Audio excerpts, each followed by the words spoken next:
저희 반엔 자칭 천재가 있습니다. 자기소개할 때도 자기가 천재라 남들을 이해하기 어렵다고 말했죠. 저기 지금 국어책 몇 페이지야?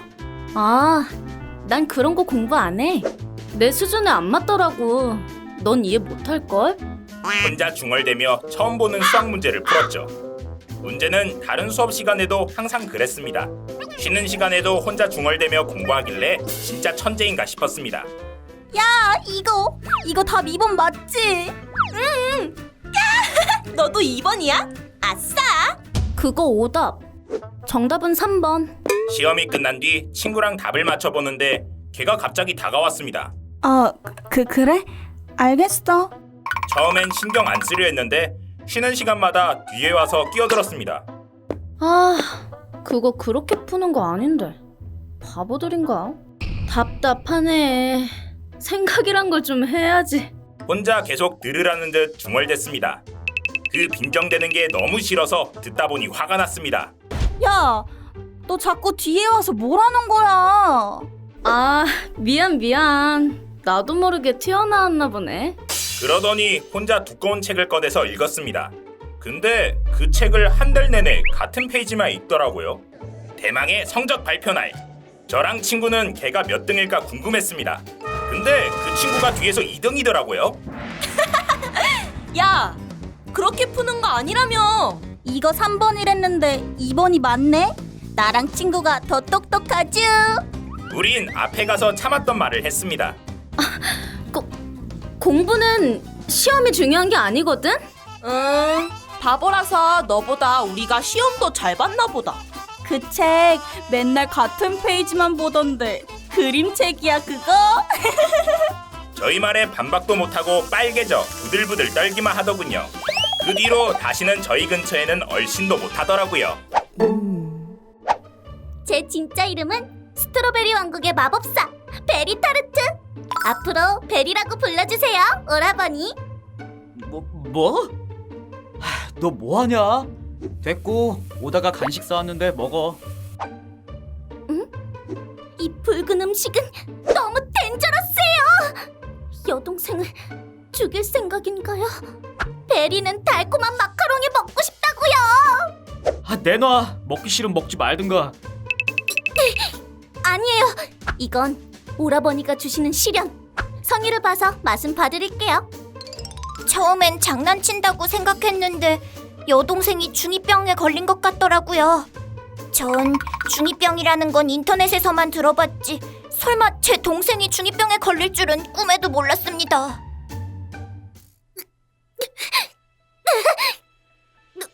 눈이 야, 너 눈이 왜 그래?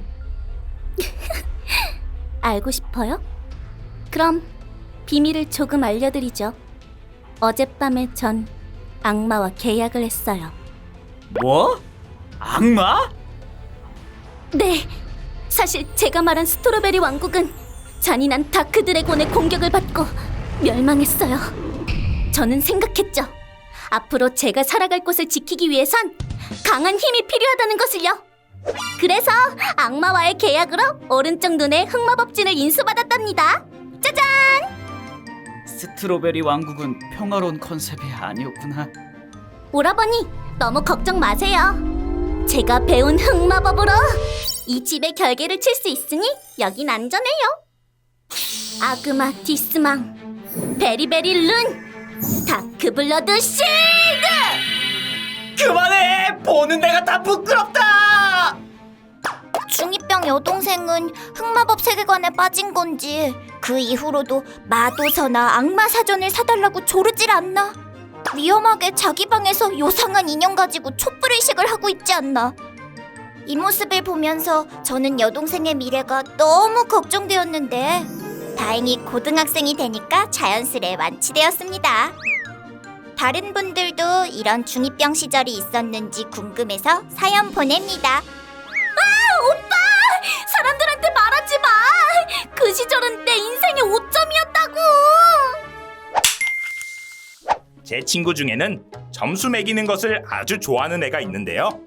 시험 점수 매기는 걸 좋아한다 하면 열공해서 그런가 보다 하겠는데 그 친구는 다른 사람 외모 점수를 매기는 걸 좋아합니다. 쟤는 64점. 키 빼고 볼 게 없네. 불쌍. 야야, 저 여자 성형 덕지덕지 한 거 봐. 완전 성괴다. 55점. 아, 87점. 저 남자 외모는 딱인데 키가 크다 말았나 보네. 안타깝다. 이렇게 길가, 카페 등 장소 가릴 거 없이 보이는 사람에게 점수를 매깁니다. 제가 하지 말라고, 들리면 어떡하냐, 네가 그런 소리 들으면 좋겠냐고 말해도 다 무시하더라고요. 사실 친구의 그런 습관 때문에 다툼이 생긴 적도 있습니다. 친구들이랑 버스 정류장에 있는데 야, 저 여자 봐 얘들아. 완전 찐따 같지 않냐? 20점, 20점. 야, 미쳤냐? 우리 언니거든? 이게 진짜 뚫린 입이라고 나오는 대로 말하네?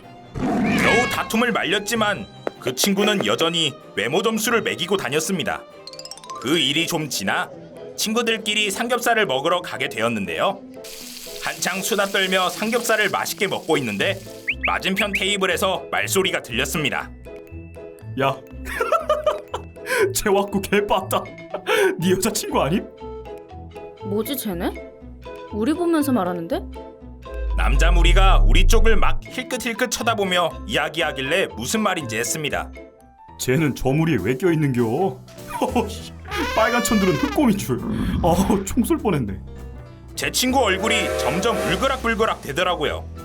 왜냐하면 저희 중, 아니 식당 전체에서 빨간 옷을 입은 건 그 친구뿐이었거든요. 그 친구를 제외한 저희는 알게 모르게 속 시원함을 눈빛으로 공유했습니다. 그런데 한마디가 더 들려왔습니다. 쟤만 없으면 딱인데. 빨간 흑곰녀가 우리 평균 혼자 다 까먹고 앉았네. 으. 그 말과 동시에 친구는 부들거리며 자리를 박차고 나갔습니다. 이 일을 겪은 후로 그 친구는 더 이상 다른 사람의 외모에 점수를 매기지 않더라고요. 사람은 똑같이 당해봐야 안다고. 어쨌든 그 일을 계기로 친구가 정신을 차려 다행입니다. 꾸니? 저는 수업 시간에 공부보다 친구들이랑 장난치는 걸 좋아합니다. 그래서 저와 친구들 때문에 선생님들 사이에서 제일 악명 높은 악동반으로 불립니다. 어느 날 담임 선생님이 3개월 동안 출산 휴가를 가지셔서 대신 임시교사 선생님이 오셨습니다. 임시교사 선생님은 남자가 봐도 무척 잘생기고 멀끔하게 생겼습니다. 그런데 한 가지 문제점은 혀가 매우 짧으셨습니다. 얘들아 안녕. 오늘부터 너희 반 임시교사가 된 선생님이야. 날 부탁해. 선생님의 자기소개 한마디로 저희 반은 이걸 어떻게 반응해야 할지 급정적이었습니다. 그래도 임시교사쌤은 밝고 자상한 성격 덕에 다른 평범한 선생님들처럼 학생들이랑 잘 어울리셨습니다. 쌤이다. 선생님, 안녕하세요. 얘들아 안녕. 대호나 팀이야. 어느 날은 임시교사쌤의 수업을 듣는데 선생님의 발음이 무척이나 거슬렸습니다. 그래서 전 친구들과 선생님 발음을 흉내내며 장난을 쳤습니다. 자 여기는 이 숫자를 대입해서 이렇게 풀면 빼빼빼빼빼빼빼 여기 때 이 두 달을 더했다.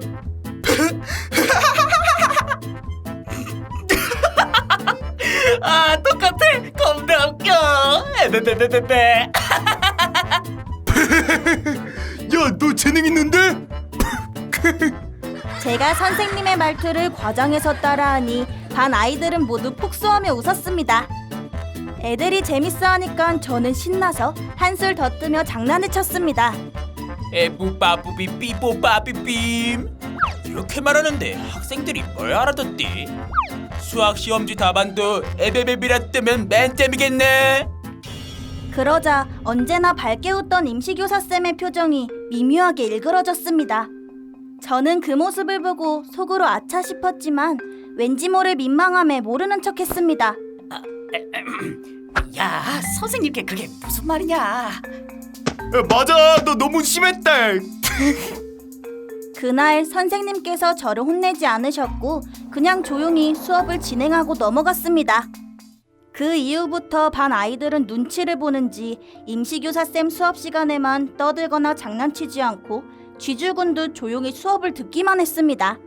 이 정적 때문에 저는 더욱 죄책감이 들어 선생님께 장난친 것에 대해 사과하고 싶었지만 쉽게 말을 꺼내기 어려웠습니다.